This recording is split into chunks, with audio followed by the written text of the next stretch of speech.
At 12:30 p.m. on March 30th, first up is roll call and determination of quorum. Here. Here. Weifenbach, Here. Solomon. Here. We have a quorum. Thank you very much. I'd like to hear a motion for the adoption of the agenda. So moved. Second. Moved by Lehman, second by Solomon. All in favor? Aye. Opposed, same sign. The agenda is adopted. Now it's time for general public comment, a time for the members of the public to discuss or express concerns to the council on any issue not on the agenda. Action will not be taken at this meeting on any issue not on the agenda except by placement on the agenda by unanimous vote of the council members present. And I have no slips requesting to speak. Okay. So general public comment is now closed. We go to consent items 1 through 8 now. Public comment is now open. Once again, I have no slips for anybody who wants to speak. Did anybody want to speak on any of those items? Oh, okay, I always like to make sure. All right, so public comment is now closed on items 1 through 8. And now we go to the committee members present to see if they'd like to remove anything from the consent items. I see Jason Solomon. Thank you, Madam Chair. Item number 3, please. Anyone else? Seeing no one else, we'll remove item number 3. And now the comments from the committee are closed. And I'd like to have an approval of the agenda with the exception of item number 3. Move to approve, Madam Chair. Motion by Weifenbach, second by Lehman. All in favor? Aye. Those opposed, and the motion carries. Number 3 is from the Police Department. Approved joint powers agreement between the State of South Dakota Office of Attorney General Division of Criminal Investigation, the Pennington County Sheriff's Office, and the City of Rapid City. I recognize Jason Solomon. Thank you, Madam Chair. May I direct a question to the liaison from the Police Department? Please. Lieutenant Becker. Do you want to just give, first of all, the council and public a brief overview of what this means to make sure that everybody understands? Yeah, this is just an agreement that we've been with ICAC, or Internet Crimes Against Children task force with that serves the West River with DCI in Pennington County. We've been involved in this task force since going back to 2006. Obviously, they investigate crimes or solicitation of minors, you know, the web-based, the internet crimes, and child pornography. And I appreciate that. I think working together is critical on this. I was looking up, the Sheriff's Department has an annual report, and I was looking up the information on the ICAC. Pretty interesting. In 2019, we had 84 cases of possession, distribution, and manufacturing of child pornography. In 2021, it was 108. In 2019, we had 15 cases of solicitation of a minor. And in 2021, it was 36. This is significant. And the fact of the matter is this. I've said this in other meetings before. I'll say it again. I want Rapid City to be the scariest place in the nation to be a pedophile, because we have amazing men and women who work in this unit who are going after them. They're going to find them when they're doing harm to children. And, you know, my big thing is that we not normalize the sexualization of children in our culture, that we not accept this kind of behavior that we see online and in person. And so I just want to commend, first of all, the folks that are working in this. This is hard work. And what they have to do on a day-in, day-out basis is tough, but they're tough people.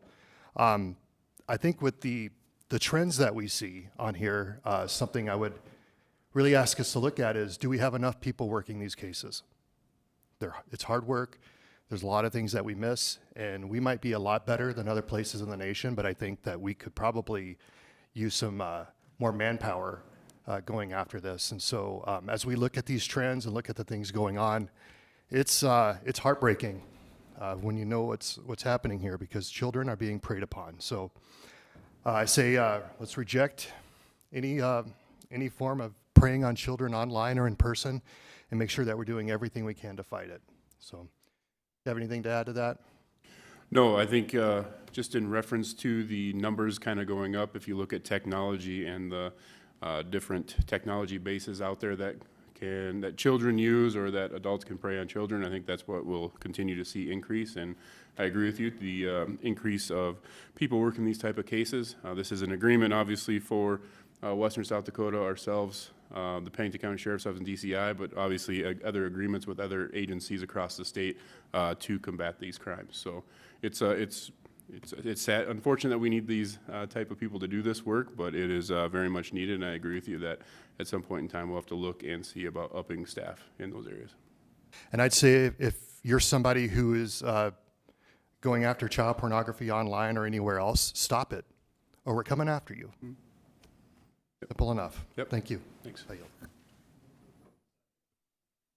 All in favor of approval of item 3? Aye. Those opposed? And the item is passed.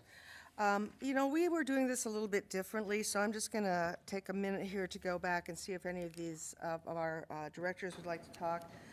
Information technology, do you have anything to add? Well, this is in addition to what we currently purchase through Malwarebytes, but we've had some extra restraints or requests put onto us by our cyber insurance companies. So this renewal is considerably more than what we usually pay year to year, but the advances and services that it gives us will be a benefit to the city.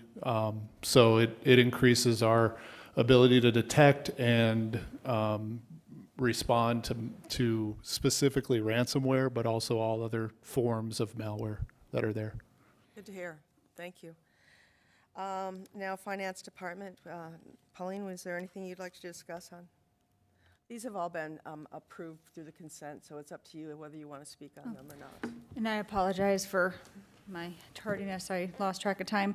Number 5, it's a little around 9% increase January over January. And number 6, that is their, we basically the county made it owner occupied. It was previously not recorded as owner occupied, so that was just a correction. All right. I see no questions from anybody here on the council or on the committee. We go to community development. Director Fisher, do you have any comments? Just that this is a standard grant that we bring before you each year, and just in case Councilman Solomon asks, yes, there is a match, but our match is staff hours of employment that match this amount. So we are, thank you for approving it. Thank you. Thank you. Good work. We're at the city attorney's office now. Attorney Joel Landine, do you have anything to say about any of or about this item? Just that it's a standard agreement. You've approved the tax increment district and the development agreement. So this agreement just assigns the payments and allows us to make the payments from the tax increment directly to the financial institution financing the project. Makes sense. No comments coming forward from the committee. We go on to non-consent items 9 through 12. Public comment is opened, and I have no slips, so public comment is now closed. In community development, approved resolution number 2022-009, resolution creating the Block 5 project tax increment financing district number 85, and approved resolution number 2022-010-A. A resolution approving the project plan for the Block 5 project tax increment financing district number 85, and it's continued from March 2nd, 2022 legal and finance meeting at applicant's request.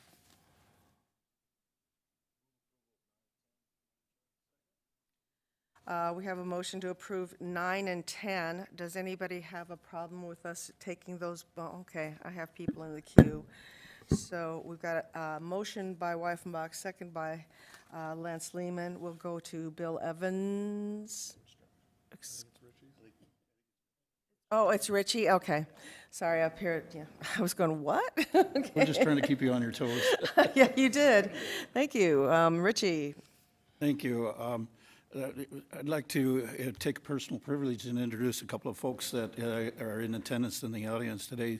Sarah Hansel is the director for the historic preservation, and we've had a lot of conversations at that level with the historic preservation, and Jen is our president of that board, and Jeremy is also a member of that board. I look upon them and I lean on them a little bit for some expertise on what is getting presented to us.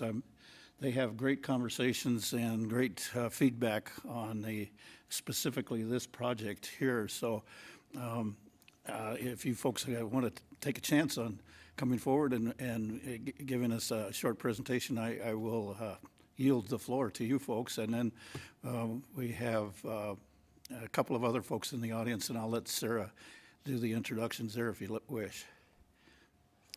Does the committee want to hear this presentation? Are you? Save it for Monday night?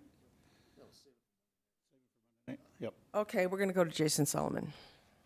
Thank you. I think that's good. I do think for the committee's sake and for the public's sake, it would be good to have a brief overview of what this TIF encompasses, since we're going to be recommending it. I don't know if that comes from Director Fisher, if she'd like to outsource that to Sarah or somebody, but if we could, please. Are you wanting that right now at this committee meeting, or do you want it Monday night at council? Well, otherwise, I don't think we should approve anything unless we've heard. Okay, no, what this is, so. Sarah can provide just Just a an quick overview. summation. Yeah. Yeah. Sarah, It if doesn't you have to be would. the full-fledged presentation. A lot of us obviously have done some homework on this. I don't but- even know that you need graphics on this, Sarah, just maybe a summation of what all it includes. Exactly. Thank you very much. Great. I like that idea from both of you. That's a summation, and then we'll have a full presentation on Monday, right? Okay. Thank you. So quick summary of this tax increment financing application.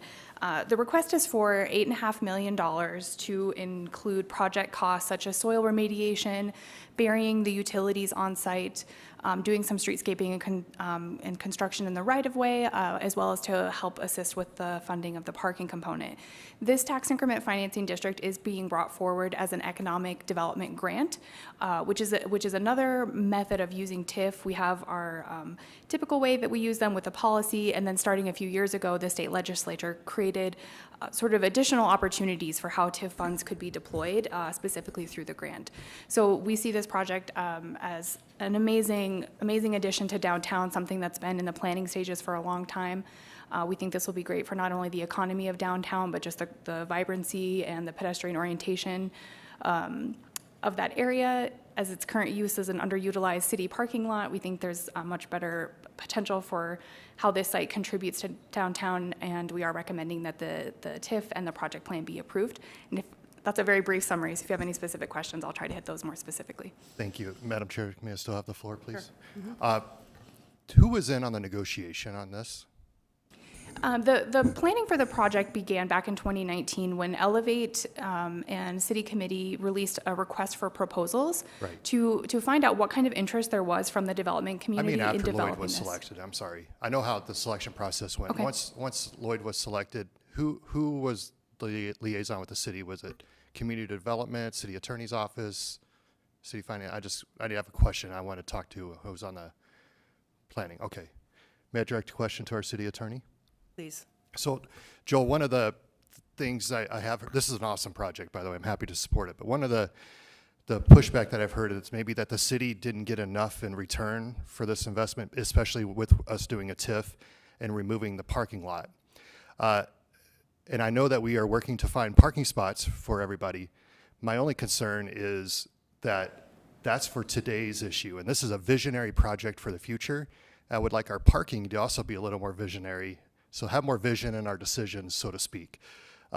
Joel, can you talk to me a little bit about why we thought it was okay to forego all the parking, and I think it was 100 or so spots, and while we might have found other places for them, we lost another potential for a spot for parking in the future by creating all of this demand. And so, do you have a response to that? That's one question I've heard from several folks on this. Well, having watched the attempted development of this site for 18 years, I've identified, in my opinion, several reasons why the previous projects failed. And I would say one of them was by trying to incorporate a public parking component, like where city-owned parking on the site in conjunction with the private development, frankly complicated it so much. It was one of the reasons it failed. It was hard to do. It made it more expensive, and it just frankly isn't very workable. So, you know, we did make clear in the proposals that if you wanted a public parking component, we would be interested in that, discuss it, but it wasn't. We did not make it this time conditional, any proposal conditional on including a public parking component. We tried to be open and see what our options were. Again, you've touched on it in that we were able to relocate all of the spots. And many of you probably heard me say this before. We need to probably in the future think differently about our parking. I mean, originally this project was looked at, we were going to build a 1 or 2 story ramp on this site simply because we owned it. And there wasn't really, frankly, enough analysis of, is this where we even need the parking? And is this the best, if we are going to build more off-street parking, is this the best location? And I would suggest to you that this isn't the best location for off-street parking. I think I agree with the second part of what you said, that we need to be more visionary about our parking. And I think, you know, that is the next discussion. We've implemented parking meters. Our parking revenue is up. And I think we have enough history of that now and where the revenues are at. I would hope that we start having some discussions about how we start reinvesting that revenue in our downtown parking system. And look at locations, I think, as a philosophical matter, trying to move off-street parking, maybe off Main and St. Joe, and try to encourage higher level like this development, higher and more intense development along Main and St. Joe, and look for maybe peripheral areas for off-street parking. And I think that is a larger and separate discussion.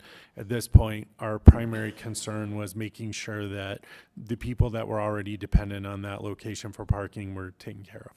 And I think that's good for us to be looking at that parking.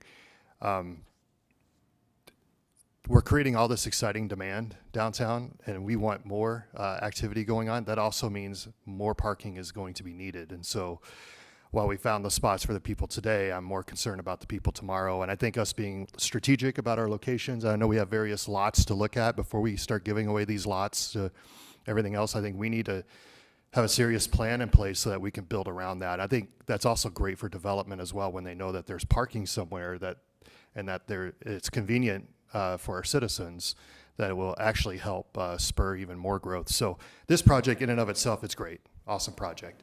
And obviously they should try to get the most bang for our buck. I look at our side and think, oh, I wish we could have put in a public parking, not saying it was the best spot. I would like to try to see the city get a little more out of it because it's a prime spot. But at the same time, I think it's been decades since anything has been on this spot. It'll be amazing to see it developed, and seeing these plans is pretty exciting. So they've done it's really an incredible company with a great plan. I have no doubt they're going to knock it out of the park. So it looks like people are lined up in the queue. I will see what others have to say before I say anything else. Thank you. I'm going to go to Community Development Director Vicki Fisher. Thank you, Madam Chair. I just wanted to expand a little bit on what Joel was saying.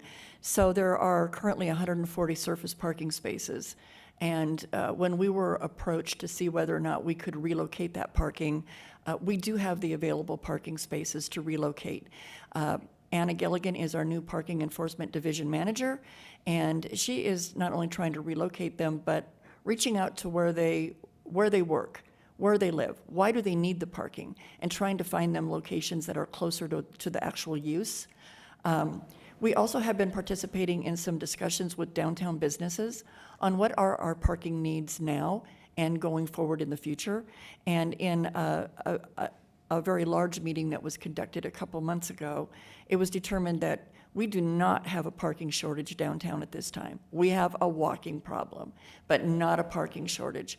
There is consensus that ultimately we will need to be looking at additional parking structures, but with the parking structure that the city currently provides, future structures, one should be to the west, probably closer to the YMCA, and another one to the east, probably closer to the School of Mines.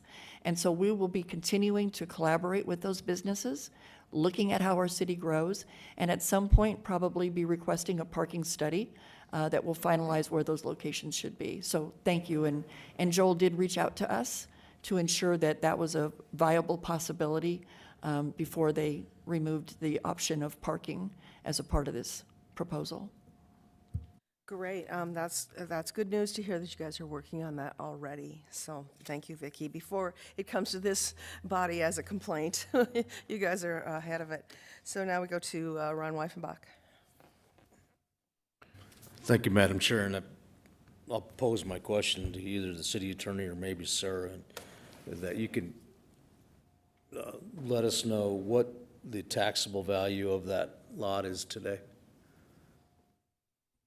Yes, I can take that. The taxable value today is zero because it's publicly owned by the city, so there are no tax revenues being generated from this property. And then, I'm a precursor to the next question, what will that taxable value be?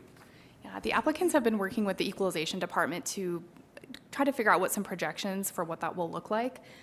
They're estimating that at full build out, the property will have a valuation of in the realm of $42 million. And from that, we would expect over $700,000 a year in tax revenue from that. So we're going from $0 in tax revenue to $700,000 in tax revenue. Just so people understand, I've been on and off the council for a period of 10 years, and I've heard this argument back and forth. We talk about the parking argument, and I want to say that we have attacked it from a looking forward position, because the last time I was on the council, when I first come on, I think in 2009, and we had conversations about downtown parking then, the political will didn't exist to fix the problem. I got to say the political will changed, and some of the other things have changed with Director Fisher, and she's got a plan to move forward. They've recreated what people had perceived as a parking problem into a parking opportunity. We got the meters installed where they needed to be. We had studies done from 1995, and nobody wanted to listen. I said, here, I can show you. We've got studies from 1995 that tell you our parking is not a problem. It's in the wrong place. We had the meters in the wrong place. We had everything in the wrong place. We didn't work with the stakeholders, the businesses that actually really knew what was going on. Instead, we would have a knee-jerk reaction to somebody's complaint here and there, and political willpower was not there. Today, with the new meters, and it's an opportunity now. I think the revenues from the parking meters are exorbitant, and people aren't complaining about them because they're paying for the usage of the parking lot. The regular everyday taxpayer out in the community shouldn't have to pay for that. They should be paid for specifically by the meters themselves, not by fines and those types of things. As you have more demand is where you pay more. And the parking meters that are downtown amongst some businesses, there's more demand. People can use their credit cards, they get in and out. It's simple, it's very easy to use. Now, coming to this building, the fact of this building,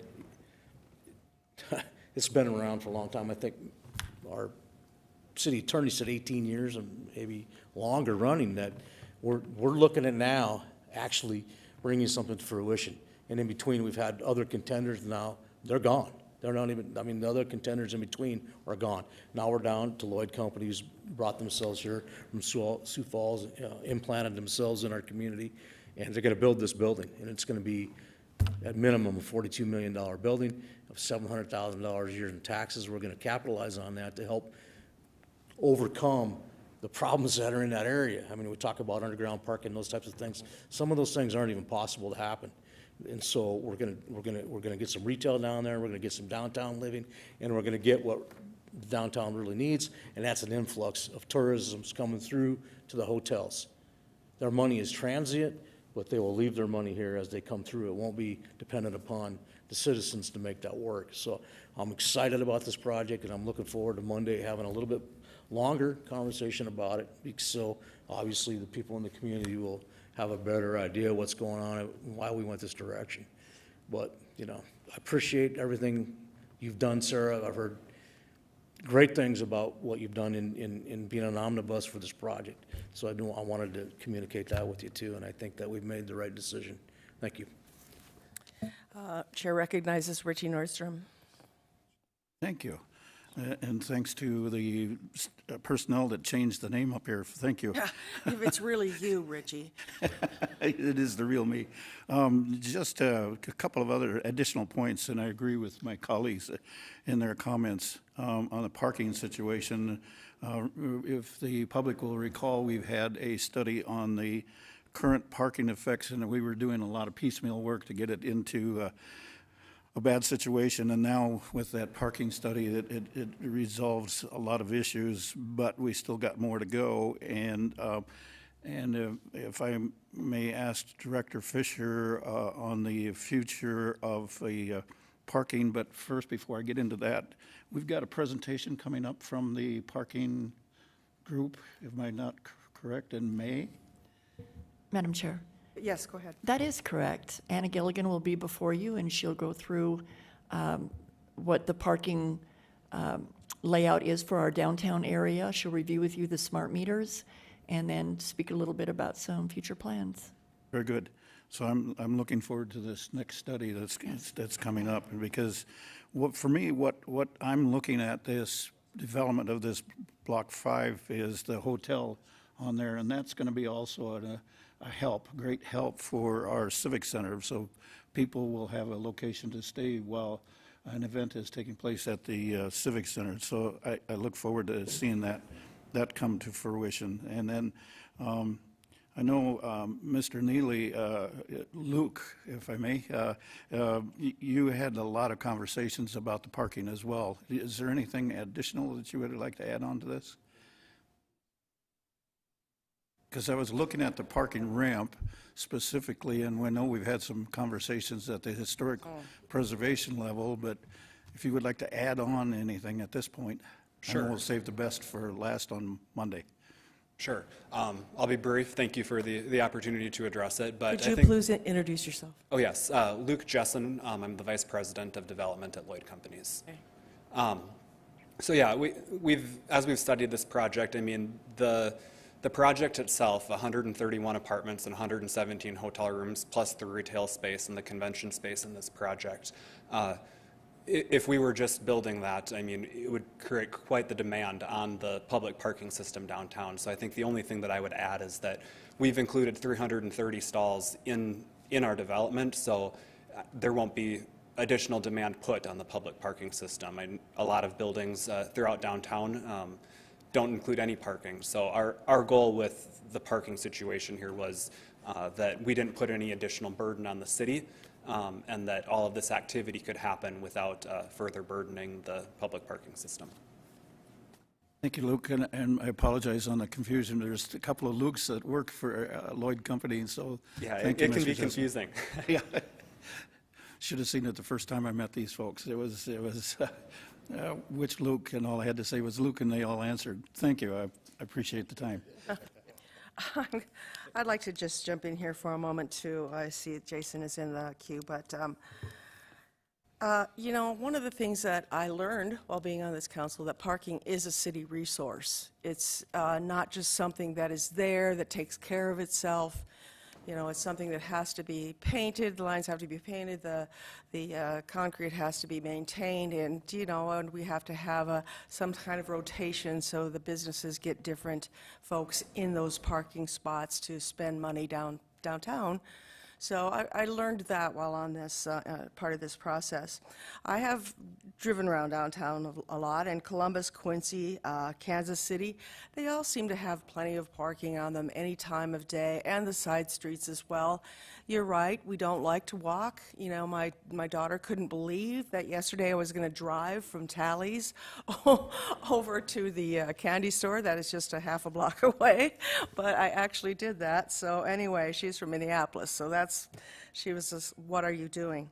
Anyway, aside from that, with the Lloyd Corporation, I want to tell you we're giving you a gift.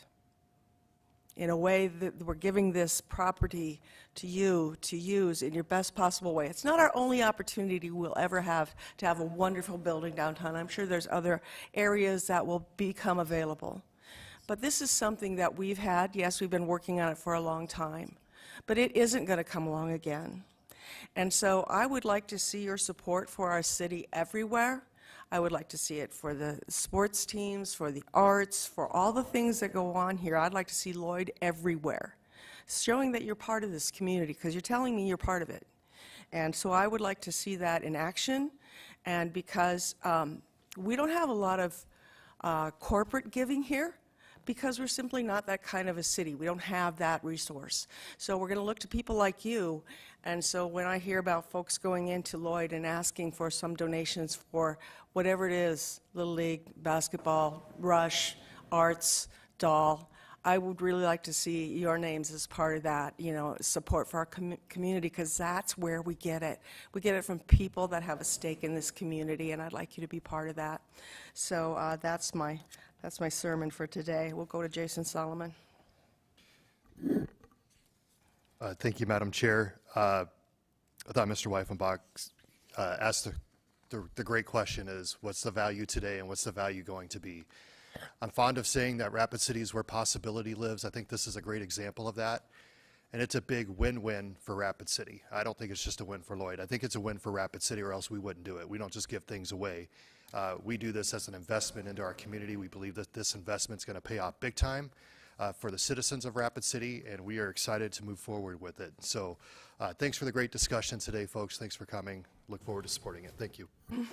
Ron Weifenbach. Thank you, Alderman Drew. I'll be short because I know your passion for the arts and I know your passion for the involvement in the community.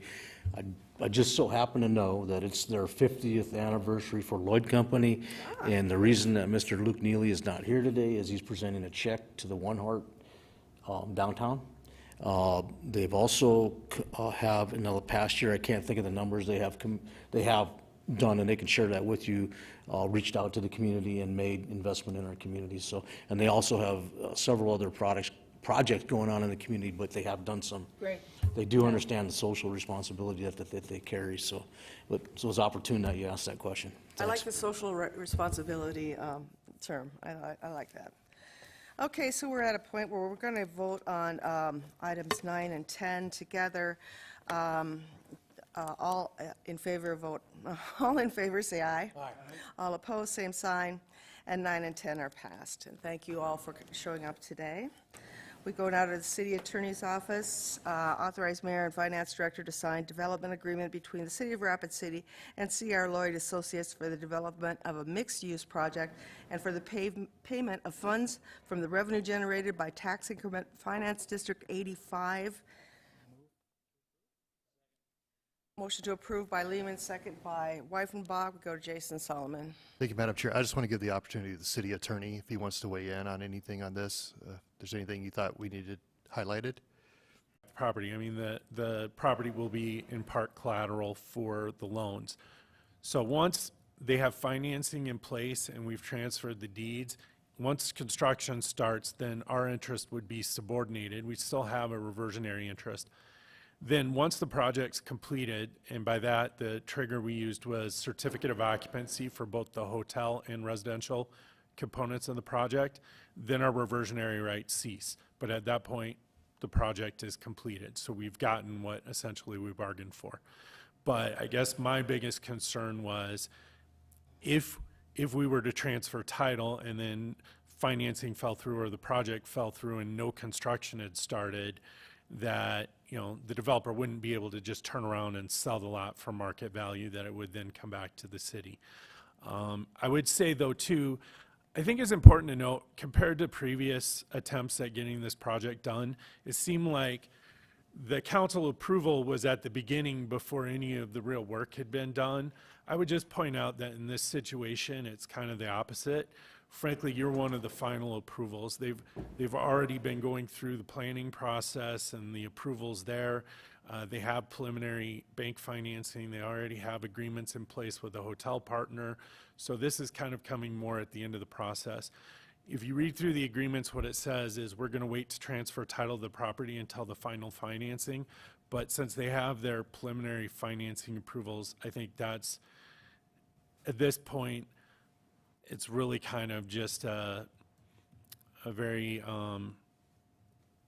it should really be pretty easy at this point to get it finalized. So I would imagine that if this gets approved, they're ready to go here pretty quick. So we're not at the beginning of the process, really at this approval, we're at the end of the process.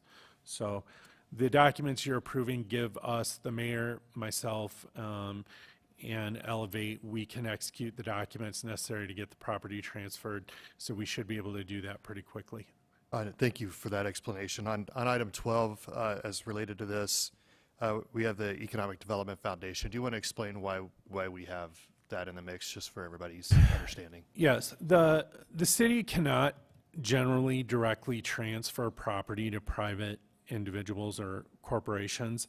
However, the state law does provide a process for doing so in economic development situations, and where we can transfer title to the property to an economic development foundation, and they can transfer it to a private individual. I would say this is not something we use often, but it's similar to how we structured when we transferred the land near Cabela's to Cabela's as part of the incentive for Cabela's to locate in Rapid City.